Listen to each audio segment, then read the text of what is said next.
E aí, pessoal, sejam bem-vindos a mais um podcast da Jocum Monte Sião. Nós estamos felizes demais hoje com a nossa convidada, que é alguém muito especial, é a Débora, e nós queremos conversar e ter um papo muito legal com você hoje, Débora. E eu gostaria que você se apresentasse um pouco para os nossos convidados, os nossos participantes. Ok. Olá, tudo bem?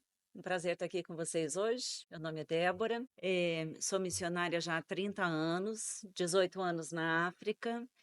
Sou casada, tenho dois filhos já adolescentes, um jovenzinho e um adolescente, e estou no Brasil esses dias visitando a família, os amigos e as igrejas parceiras do nosso trabalho. Uau, legal. E Débora, eu queria conhecer um pouco mais de como foi o seu encontro com Jesus, a sua conversão. Ouvindo você falar, eu fiquei pensando, nossa, como é que deve ter sido, né? Eu sempre fico pensando isso, como é que as pessoas chegaram até Jesus? Hoje a gente vê pessoas incríveis, né? A gente brinca bastante que aqui, pra gente, os missionários são os super-heróis, né? E eu fico pensando, quando começou, né, a carreira, quando foi esse encontro? Bem, eu venho de uma família meio espírita, Uhum. então ser cristão era uma coisa muito vergonhosa na minha família, assim, porque a ideia de que eles têm de crente, de cristão evangélico, era de gente analfabeta, de gente burra, essa coisa toda, né? E aí eu fui morar em Porto Alegre com uma tia minha e fui trabalhar num lugar onde tinham muitos desviados. E eles começaram a me falar como Jesus era bom, como estar na igreja era bom. E começou a despertar a minha curiosidade. E aí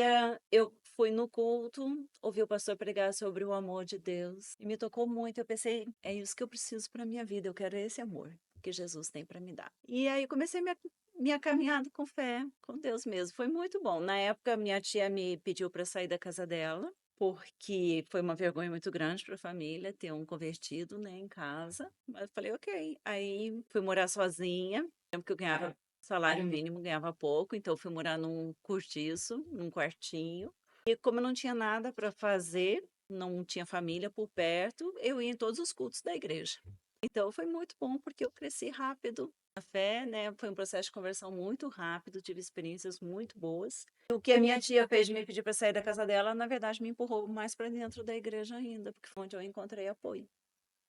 Você acha que isso te preparou para que você viveu como missionária depois? Esse se lançar na fé, e talvez, sozinha e bem individual, assim, importante para ti como missionária depois?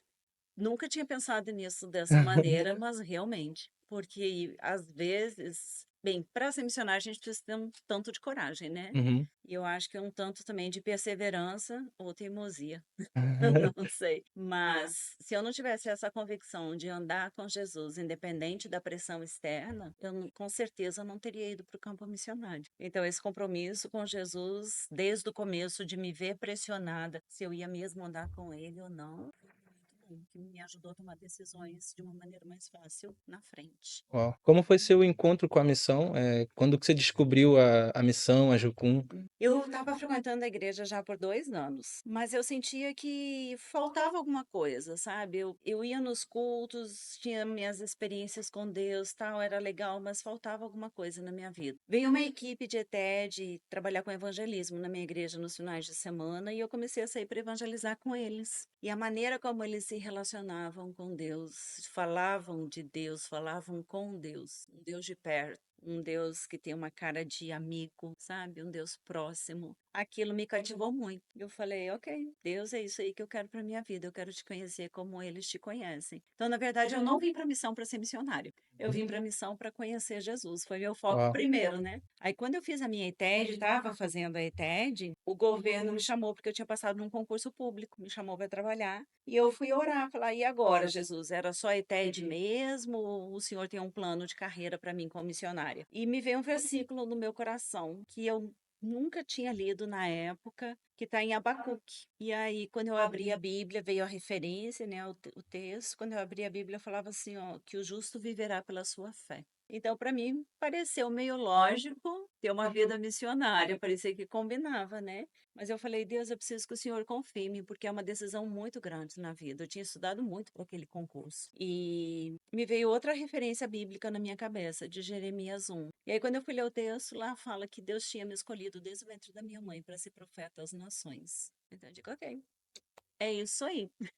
É isso mesmo. E aí não apareci lá para trabalhar, nada. Foi muito difícil para minha família aceitar, né? Porque eu era a única cristã e missionária e recusei um bom emprego. Então, para eles foi uma coisa meio louca, assim. Mas eu tinha muita convicção do que Deus tinha para mim. Isso é muito interessante, porque esses convites são muito aquilo que acaba tirando as pessoas da missão, né. Às vezes, meu pai sempre fala muito comigo, uma vez ele orando, ele falou: "Cuidado com os convites que você vai receber, isso pode tirar do foco". Não, sem E dúvida. eu fiquei impressionado com aquilo, eu pensei: "Nossa, será que eu vou receber de convite", né. E, às vezes, também para o lado, cristão, a pessoa vê um rapaz novo, uma moça nova, com tanto ímpeto para servir a Deus, as pessoas já ficam: "Nossa, é uma boa obreira". E começam a surgir os convites, né, convite aqui, convite ali. E se a gente não conhecer a Deus, é muito fácil, né, ceder os convites, principalmente quando são convites também de fora, convites bons, né, numerosos, com É, números muitas bons. oportunidades para fazer muita coisa em muitos lugares. Aí eu acho Uhum. que cada um tem que ter convicção daquilo que quer na vida, sabe? Eu acho que tem um foco e andar atrás desse foco. Quando apareceu a oportunidade de ir para a África, não foi um problema para mim decidir, porque eu sabia que Deus tinha um chamado para mim para as nações. Então eu acho que cada um de nós tem que saber o que quer e manter o foco naquilo, porque senão você se desvia mesmo, não vai dar certo. E como que foi esse tempo que você teve aqui na base, a nossa base aqui, que na época era Jocum Porto Alegre, agora é Jocum Monte Sião. Como é que foi esse tempo para você, esse preparo, esse tempo de conhecimento, né, de Deus? Não sei se essa equipe que esteve lá era daqui mesmo da base, Era uma é equipe daqui de da TED base? daqui. Ah, Aham. legal. Como é que foi depois de estar aqui, aprender de Deus, viver esses primeiros passos na missão aqui dentro? Um grande desafio. Uau! Foi um grande desafio mesmo, porque eu venho de uma família que não tem nada a ver com o cristianismo. Uhum.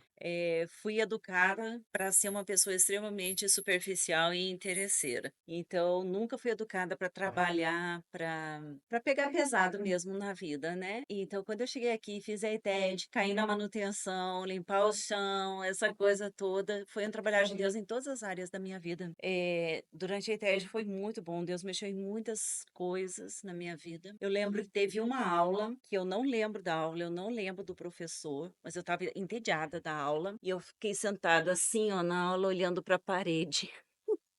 E enquanto eu estava olhando para a parede, Deus falou comigo muito claro. Veio um pensamento na minha cabeça que eu entendi que era Deus falando, né? Que ele queria que eu fosse trabalhar na escolinha, porque ele queria, o que ele falou que ele queria curar o meu passado. E eu falei, Deus, eu nem gosto de criança, mas falei, ok. Então, quando acabou a ETED, o pessoal perguntou, ei, quais são os seus planos? Eu falei, eu vou trabalhar na escolinha. Aí todo mundo ficou surpreso, porque todo mundo sabia que eu não gostava de criança. E foi aonde Deus me abençoou muito. Se você perguntar ali, no geral, os meus alunos gostavam muito de mim, eu aprendi a gostar muito deles também. Mas eu aprendi a pensar sobre Deus de uma maneira muito simples, porque eu tinha que ensinar sobre Deus para as crianças. E aí não dá para ensinar a teologia que você aprende na ETED, você tem que simplificar as coisas. Então me ajudou a processar todo o conhecimento que eu tive antes de como ensinar isso para as crianças e aquilo foi entrando no meu coração também. Então, até hoje eu lembro, assim, de experiências lindas que eu tive com Deus. Uhum. Às vezes a gente pensa, Deus vê todas as coisas. E a gente falava para as crianças, se esconde num lugar escuro, debaixo da mesa, Deus está te vendo. Sabe, coisas tão simples, Uhum. mas ajuda a gente a processar o conhecimento. Então, me ajudou muito. Ó. Trabalhei na escola, depois dei aula para outras crianças maiores. Então, foi muito joia. Eu lembro que teve um ano eu estava dando aula de gramática para a oitava série, e a gente saiu, os alunos saíram, foram para o pátio da escola, e a ideia era cada um pensar como que a gramática revela a pessoa de Deus.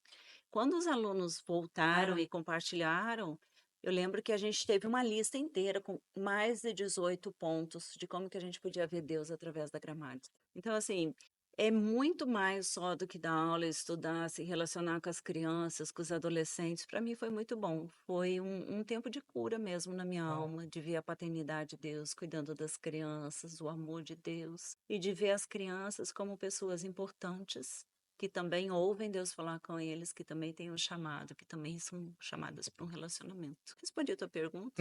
Aham, muito legal. E como é que se deu essa experiência de poder sair daqui da realidade daqui da base, do Rio Grande do Sul, Aham. e ir fazer uma escola bíblica, em outro contexto, outro lugar. fora, né, da nossa base, em um outro Jocum também, né, mas outro Uhum. contexto diferente. E como é que foi a experiência de fazer a escola bíblica, né? Se aprofundar na palavra. Bem, meu sonho sempre foi estudar a Bíblia. Acho que era um sonho até mais antigo do que fazer TED no final. Uhum. Porque eu vi muitas coisas serem ensinadas no púlpito da igreja que me levavam a questionar o ensinamento ou a pessoa de Deus, porque às vezes parecia que um não combinava com o outro, a ideia que eu tenho de Deus, de quem Deus é, e aquilo que está sendo ensinado. Então isso me instigou bastante a ler a Bíblia. E aí, mas tem muita coisa que só ler fica difícil para a gente entender, né? Então, quando eu descobri que tinha essa escola de estudos bíblicos na Jocum, eu falei, é isso que eu quero, era o meu alvo. E eu fiquei 7 anos aqui na base de Porto Alegre, sonhando com a oportunidade de fazer essa escola. Então, Deus abriu uma oportunidade, fui para Curitiba, foi muito bom. Eu fiz primeiro a ESEB, que é a escola de 3 meses. Um ano depois, eu voltei e fiz a EB, a escola completa. Então, eu fiz as duas. Uau. Foi muito bom, foi um sonho realizado. Eu lembro que no dia da formatura eu chorei muito, porque eu esperei muitos anos para poder Uhum. fazer aquela escola e acho que toda a expectativa que eu tinha sobre a escola se realizou. E estudar a Bíblia é muito importante para todo cristão, a gente sabe, né. Como que você enxerga a importância do missionário ter um bom conhecimento bíblico no campo? A gente vê, tem muitos missionários que às vezes são meio adeptos àquela ideia de que: "Ah, não preciso,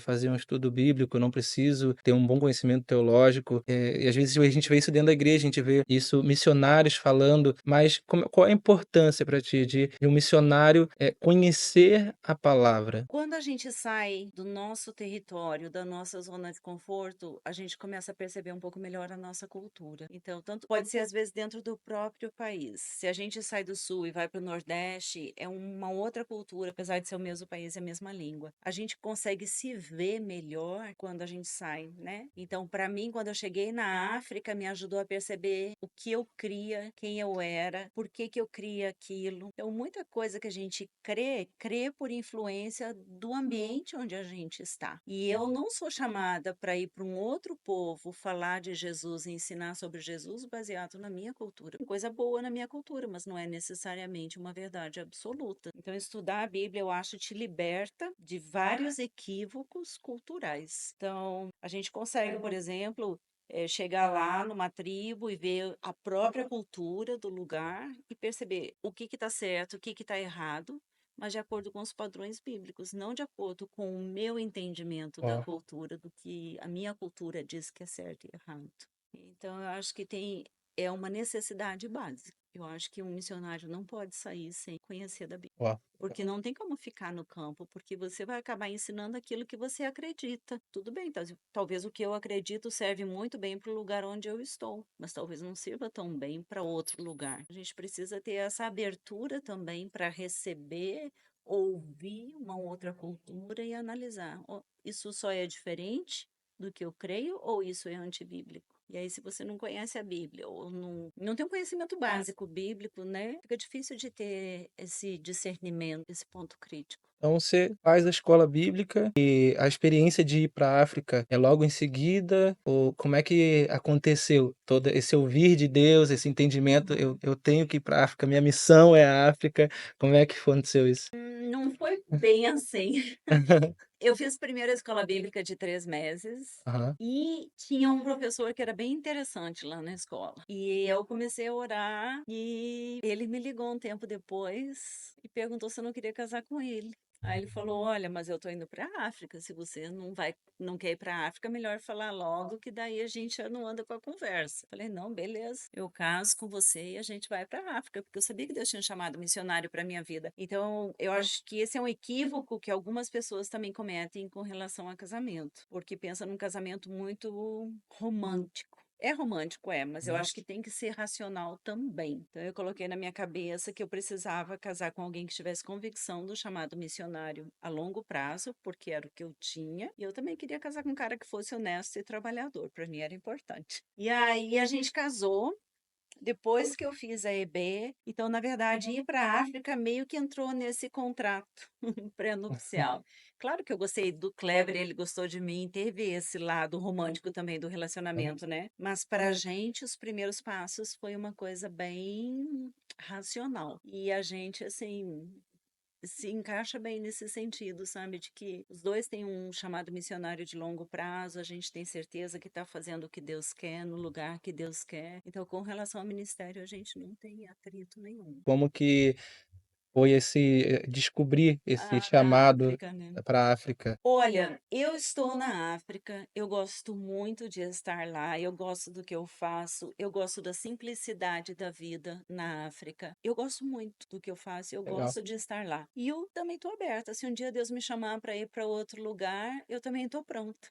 Entendeu? Eu já sei o que eu coloco na mala e vamos embora. Porque nesses anos todos eu aprendi também a desapegar daquilo que eu tenho. Então, são 5 mudanças já de continente para mim. Então, porque a gente foi, voltou e foi de novo, né? E mudou de países nesse meio tempo. Então, eu aprendi muito a desapegar das coisas também. Então, eu tô Legal. muito à vontade na África. Você poderia falar um pouco pra gente do trabalho de vocês na África? Com o que vocês trabalham lá, um pouco da rotina de vocês, como que é o trabalho em si, daquilo que vocês têm feito lá?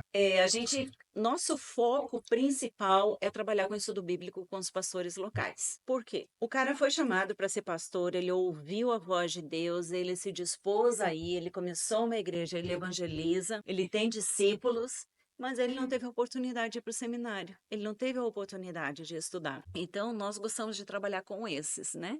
A gente vai lá, trabalha com eles com ensino bíblico, com discipulado, é o foco principal. Só que a gente vê a necessidade das pessoas também. Então, acaba ajudando em outras áreas de desenvolvimento comunitário. Esses pastores, além deles terem uma deficiência com o estudo bíblico, eles também têm uma deficiência financeira muito grande. A igreja não consegue sustentar eles e eles vivem da sua roça.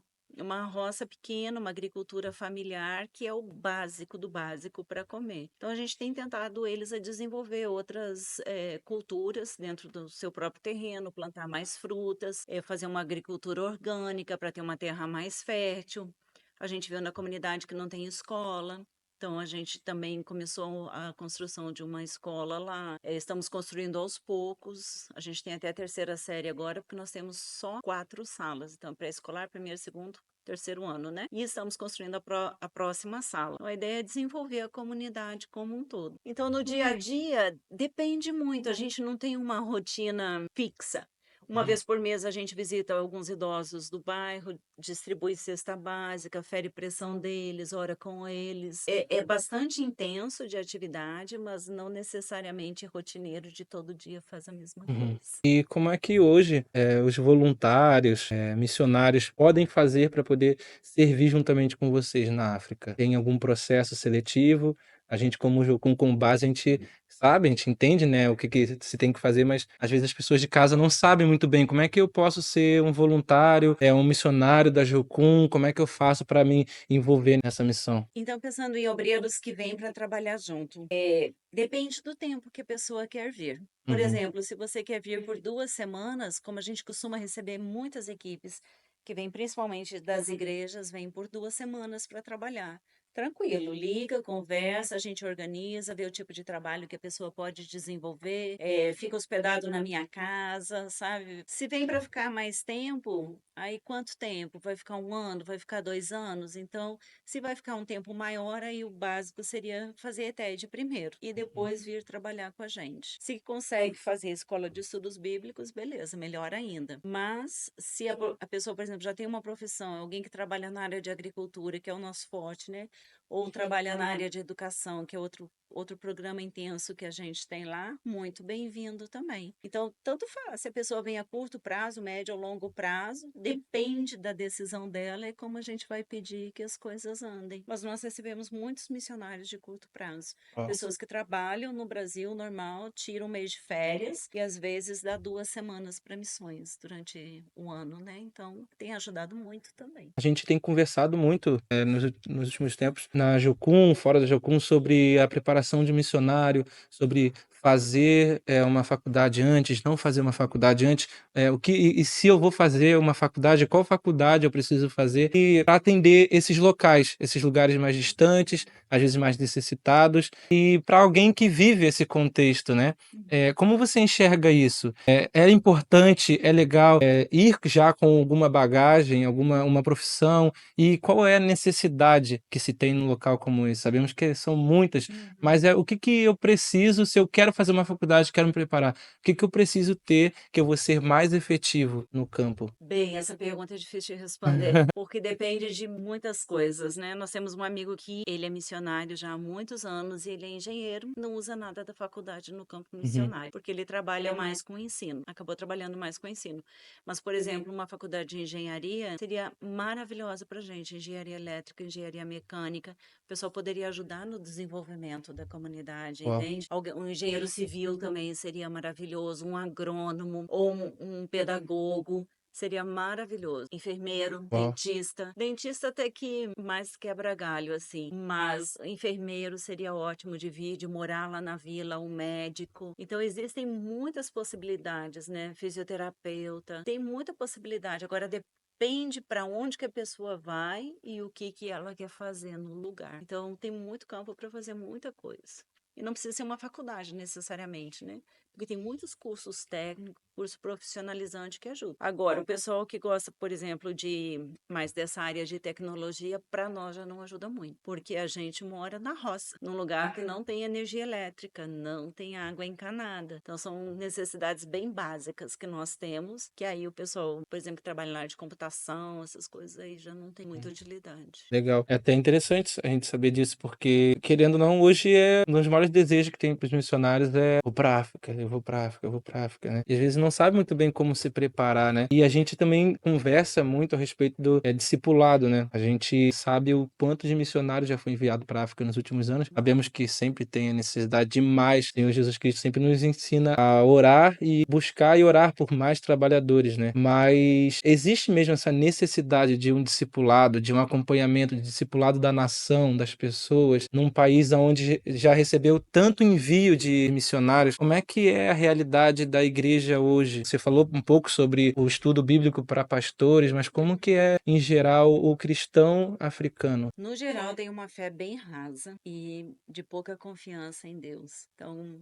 pessoal, por exemplo, se tem um problema, ora, mas se não vê a solução do problema dele, vai no feiticeiro. Então, falta é um compromisso mesmo com a pessoa de Deus, né? Eu acho que a nossa maior necessidade são de missionários comprometidos a longo prazo. Equipes de curto prazo são ótimas, são super bem-vindas. Mas a gente tem várias equipes de curto prazo, que nós temos poucos, são missionários de longo prazo.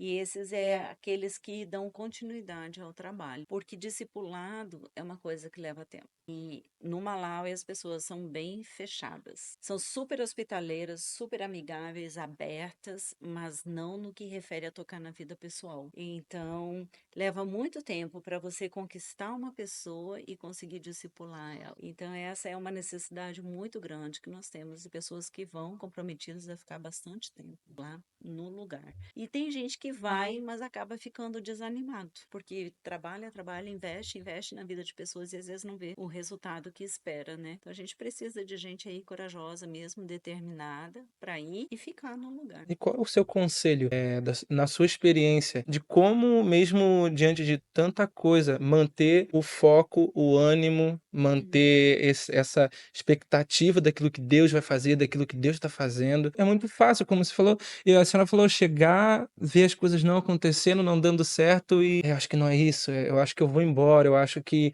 não é isso que Deus tem para mim. E qual é o conselho que você pode dar para a gente, como missionários que estamos iniciando, que estamos almejando essa carreira e não desanimar, não olhar para trás, né? Como diz a palavra, olhar para trás. Eu diria continue em frente mesmo quando você está desanimado. Porque a gente desanima às vezes. Eu acho que é normal do ser humano, faz parte da humanidade, não sei. Mas a gente não consegue se manter sempre para cima, entende? Mas eu acho que o segredo é você continuar, mesmo quando dá os períodos de baixa. Então, essa é uma vantagem de ser casado. Hum. Que um ajuda o outro, né? Quando um tá mais desanimado, o outro encoraja. Não, vamos continuar, vamos continuar. Então, acho que essa é a coisa boa. E você tem que ter convicção do que você foi fazer e um pouco de flexibilidade para se adaptar à cultura também, na parte boa da cultura, né? Mas ter perseverança. Acho que perseverança é uma coisa que está faltando muito na nossa geração, ou na geração de vocês. porque é uma geração que quer tudo muito pronto, muito rápido, a comida é congelada, tem micro-ondas, tem chuveiro elétrico, entende? Abre a torneira, tem água, então tudo é muito fácil. Aí falta perseverança. É uma geração que não aprendeu a esperar, que não aprendeu a perseverar, que não aprendeu a continuar, apesar das dificuldades.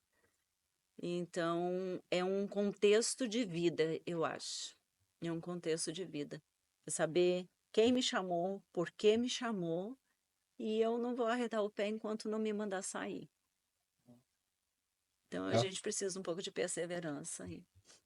E conta pra gente algumas experiências que você teve no campo e que seria interessante para nós, nossos participantes, que estão assistindo, ouvir algo que foi edificante para você, para sua família.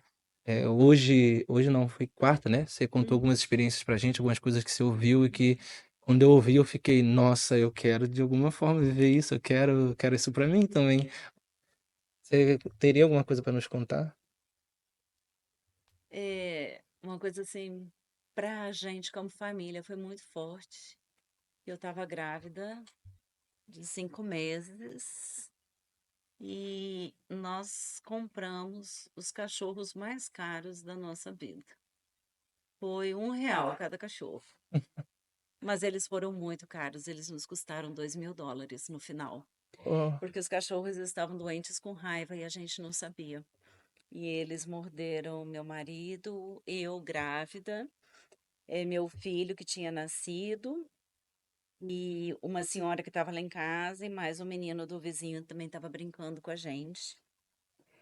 E tem um tempo na janela imunológica para a raiva se manifestar, né? São 14 dias. Se você não tomar o soro e a vacina começar a tomar vacina nesse período e a doença manifestar, é morte certa, não tem o que fazer. Então, foi assim um tempo muito angustiante para a gente, porque não tinha medicação para vender no país. E a gente também não tinha dinheiro para comprar. Aí uma amiga falou: Não, eu tenho um médico lá na África do Sul, na minha igreja, que pode comprar medicação para vocês. Aí ele fez a receita sem atender a gente, sem saber nada. Fez a receita. Uma outra pessoa foi na farmácia, comprou, pagou os remédios, porque a gente não teve tempo de fazer a transferência bancária. Outra pessoa transportou os remédios de avião para a gente, e uma enfermeira se ah, dispôs de aplicar, e a gente conseguiu. E eu, quando eu falei com o vizinho, eu falei, ó, o cachorro com raiva mordeu o seu filho e tal, a gente precisa comprar medicação, e como que vocês podem contribuir? E era uma família que tinha uma certa condição financeira, eles eram donos de uma escola privada na cidade, né? Eles falaram, não, isso não é nada, a gente não vai comprar medicação, não tem problema, deixa assim. Mas eu sabia do peso, para mim foi uma responsabilidade, porque o menino foi mordido na minha casa. Como que eu vou comprar remédio para meu filho? Não vou comprar remédio para o amigo dele que foi mordido junto dentro da minha casa. Então nós decidimos comprar remédio para todos que foram mordidos e deu tudo certo. No último dia da janela imunológica, a gente conseguiu aplicar a última dose oh, do soro e conseguimos comprar as vacinas e tal. Mas eu acho que foi um ensinamento muito grande para a gente, assim, de ver o cuidado de Deus sobre as nossas vidas. O cachorro mordeu, mas Deus providenciou o livramento. Mas Deus poderia não ter providenciado. E Deus continuaria sendo bom, entende? Porque eu acho que quando a gente dá a nossa vida para Jesus e se compromete com Ele, é para o que vier, é em todas as situações. Então, se Deus quer nos livrar, Ele nos livra, mas se não quiser nos livrar também, não vai livrar. Eu acho que, para mim, isso foi uma experiência muito forte, né? E tem várias outras coisas assim, de ver a generosidade do africano. É, no final da gravidez desse menino, a gente veio para o Brasil para ele nascer e a igreja fez um culto de despedida para gente. Uma igreja construída com parede de caniço, rebocada, com barro, chão batido. O único instrumento que tinha na igreja é tambor, tinha uns bancos de madeira, daqueles compridos assim, sem encosto para os homens sentarem, algumas mulheres, o resto do pessoal sentava no chão.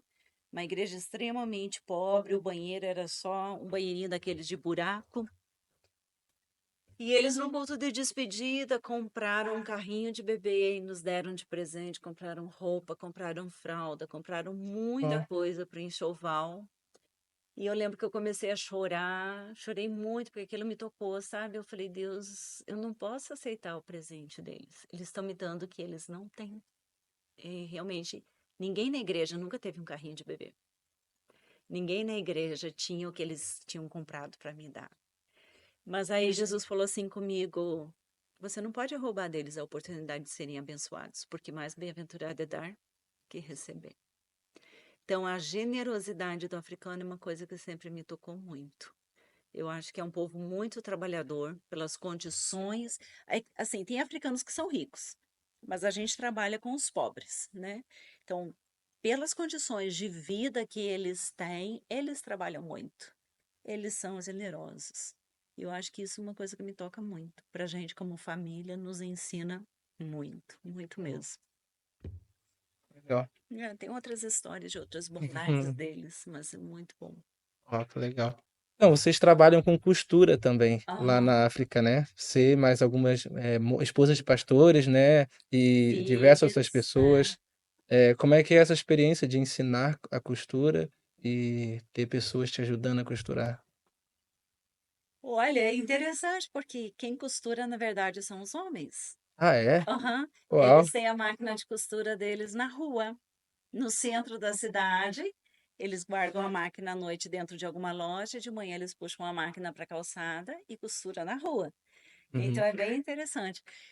Mas eu gosto de ensinar as mulheres a costurar porque elas podem costurar, podem cuidar da casa, podem costurar, podem cuidar dos filhos. É uma atividade que você pode encaixar no seu dia a dia e ajuda elas a ter uma renda extra também. Uhum. Então, uma das coisas que eu cuido, eu sempre compro tecido fabricado no Malawi mesmo. E aí a gente tem tipo, não é bem uma associação, né? Mas eu compartilho o tecido com elas, distribuo o tecido entre elas, elas costuram, fazem bolsas, faz necessaire, faixa de cabelo, aqueles rabicozinho, mais necessaire que elas fazem. E aí elas vendem na comunidade, principalmente as bolsas, as meninas vendem nas escolas onde elas estudam, porque o pessoal não tem dinheiro para comprar uma mochila, então ela costura a bolsa e vende, isso é muito mais barato. E eu também vendo quando venho no Brasil, então ajuda elas e ajuda eu nesse meio tempo. E aí ajuda a comunidade a desenvolver, porque a comunidade na qual nós trabalhamos é numa zona bem rural, não, eles não têm oportunidade de emprego, a não ser plantar e colher na roça, né? Então, assim, é alguma coisa para se fazer. Legal. Legal. E como que as pessoas hoje podem investir na missão de vocês, no trabalho de vocês? Tem algum local que eles podem entrar? Talvez um Uhum. Instagram, alguma coisa? Tem. A gente tem uma associação, chama Associação Duas Sementes, aqui no Brasil. Nós abrimos a associação faz alguns anos, porque daí a associação recolhe o dinheiro depositado direto na conta da associação e vai direto para a conta, do projeto lá no Malawi. E aí a gente paga um pouco menos de imposto, por causa que o dinheiro é processado dentro da associação, né? E também muito dinheiro vem colocado na nossa conta pessoal. Muitas doações são colocadas na nossa conta pessoal para a gente administrar como a gente entende que é a necessidade maior no momento, que às vezes é mais voltado na área da agricultura, às vezes mais voltado na área da educação e para as necessidades da nossa família também. E como é de costume, a gente está aqui com os alunos da nossa ETED e Posso só te cortar um pouquinho? deve. Desculpa. As pessoas pensam em contribuir com missões muito de contribuir com dinheiro. Uhum, Mas eu acho que existe uma contribuição de oração que é muito importante também. legal. Então, só para a gente não fugir do assunto, Nós temos visto nos últimos anos os missionários ficarem doentes no Malawi de uma maneira estranha. Uhum. Tipo, a pessoa fica muito fraca, fica dias de cama, demora para recuperar, depois dá uma recuperada, depois fica fraco de novo, volta para a cama. Tem acontecido com vários missionários de diferentes denominações. Então, eu queria encorajar as pessoas a contribuir, não só financeiramente, mas a Uhum. contribuir com orações também, porque eu vejo que a batalha espiritual é muito grande. Então, e a gente sente isso de uma maneira muito real, né? E os missionários, quando têm feito exames e tudo, não mostra nada, não tem alteração nenhuma nos exames. Quando voltam para os seus países de origem, principalmente pessoal americano, europeu, que tem acesso a vários tipos de exames, não consta nada. Então a gente vê que é uma batalha espiritual. E aí a gente precisa de gente se associando conosco aí mesmo, para vencer nas regiões celestes a batalha que a gente tem vivido lá. Contribuir financeiramente é difícil, mas orar eu acho que é mais. Então, essas foram nossas perguntas de hoje. A gente vai ficar por aqui hoje. Uhum. Essa foi a nossa conversa com a Débora. Débora, você tem alguma coisa a dizer para finalizar? Eu tenho uma pergunta. Pode fazer. Uhum. E agora, o que que você faz com tudo isso? Verdade. É, a- tem que haver uma resposta, né? Uma coisa que a Tionice sempre faz com a gente no final de cada aula é Hum, como é que você vai responder agora a Deus? O que você vai responder a Deus agora? É isso Então, mesmo. eu acho que um dos intuitos do nosso podcast é não só conversar, né? Não Uhum. só ter uma conversa, conhecer a vida, igual a gente brinca, né? Missionários, né? O que comem, o que vestem, onde vivem, né? Mas é promover essa esse essa participação, né, das pessoas que estão em casa com a missão, né. Não é simplesmente talvez fazer uma ETED ou Uhum. simplesmente talvez, doar um dinheiro, até como você falou, é se envolver com orando, né. Então, Uhum. essa é a nossa pergunta, é a pergunta que faz, né, o que a gente vai fazer com isso Uhum. agora, né, com É tanta isso mesmo. informação e tanto conhecimento. É interessante. Obrigada pela oportunidade. Nada, Muito bom poder nós te estar aqui agradecemos. compartilhando um pouco. É enriquecedor. Então, obrigado pela sua participação. Obrigado por você estar aqui conosco. Uhum. E lembra, a gente está só no começo. Esse podcast tem muito a crescer, muito a evoluir. Então, deixa aqui o seu comentário aqui embaixo. O que que você acha que a gente pode melhorar? O que você gostaria de ver nesse podcast? Fala com a gente, se comunica conosco e vai lá no Instagram, na Jocum Montião, para você ficar por dentro daquilo que a gente tem feito, daquilo que a gente tem produzido de conteúdo e também aquilo que a gente tem proporcionado de cursos, escolas, TED. Fica atento, a TED do segundo semestre está chegando dia 22 de julho. Você não pode perder, é uma oportunidade incrível de conhecer mais ao Senhor. Muito obrigado por você estar conosco. Até a próxima.